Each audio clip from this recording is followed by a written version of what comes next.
प्रदूषण सिर्फ हवा में नहीं, कुछ लोगों के दिमाग में भी गंध जमा कर देता है। इतनी गंध कि उसकी बदबू से समाज का दम घुटने लगता है। और जब दिमाग का प्रदूषण किसी बड़े कुर्सी, बड़े पद, बड़े वर्दीधारी की आड़ में पले तो उसकी सड़न समाज को सड़ाने लगती है। मध्य प्रदेश के आईएएस संतोष वर्मा इस बदबूदार, घिनौने, दिमागी प्रदूषण का सबसे जीवंत उदाहरण है।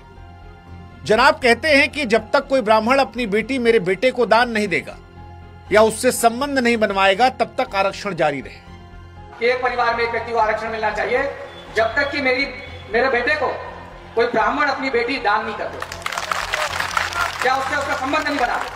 समझ नहीं आ रहा हमको कि हम क्या कहें, क्योंकि ये लाइन सिर्फ एक लाइन नहीं है, विवादित बयान नहीं है, ये मानसिक गंदगी का साक्षात सबूत है। बेटी दान, संबंध बनवाना। अरे साहब, बेटी कोई चावल की बोरी है कि उठा तुमको दे दिए? दहेज है या कोई प्रमाण पत्र है कि लो भैया बराबरी हो गई? उस बेटी का कोई अपना अस्तित्व तो नहीं। यह विवादित बयान वाला मामला नहीं है साहब, और यह जात पात का मामला नहीं है। इससे पहले कि कोई झंडा बरदार अपनी जात को लेकर हमारे सामने आए, मुझसे कह दे, यह उस सोच का पर्दाफाश है जो औरत को इंसान नहीं बल्कि प्रोडक्ट मानता है, चीज। वो सोच जो जाति के नाम पर अपनी हवस को न्याय का रूप देने की कोशिश कर रही है। वो सोच जो कुर्सी को हथियार, कानून को खिलौना और महिलाओं को आसान शिकार समझती है। और विडंबना यह है इस देश की कि जो आदमी सामाजिक न्याय के चलते कुर्सी पाया, एक बड़े पद को पाया, वो खुद जीवन में ठगी है।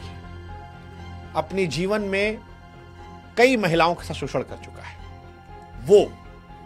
हाँ, यही जनाब, 40 जगह मुंह मार चुके हैं शादी का झांसा देकर। रीवा में नौकरानी फंसाए थे, संबंध बनाए, गुपचुप शादी के बाद में पत्नी मानने से इंकार कर दी। इंदौर गए तो वहां पर लिव इन में शादी का झांसा देकर रहे, सालों शोषण के बाद पता चला कि बीवी बच्चे वाले हैं। हरदा में किसी मासूम पर लाखों लुटाए, प्यार की नौटंकी की, अपनाने की बारी आई, मुकर गए। नौकरानी तक को ये नहीं बख्शे हैं। पूरी कहानी सुनने के लिए हमारे YouTube चैनल पर जाएं, शुभांकर मिश्रा YouTube पर सर्च करें और इस वीडियो को जरूर देखें। साथ ही हमारे WhatsApp चैनल से जरूर जुड़ें ताकि हमारा आपका रिश्ता और ज्यादा मजबूत हो सके।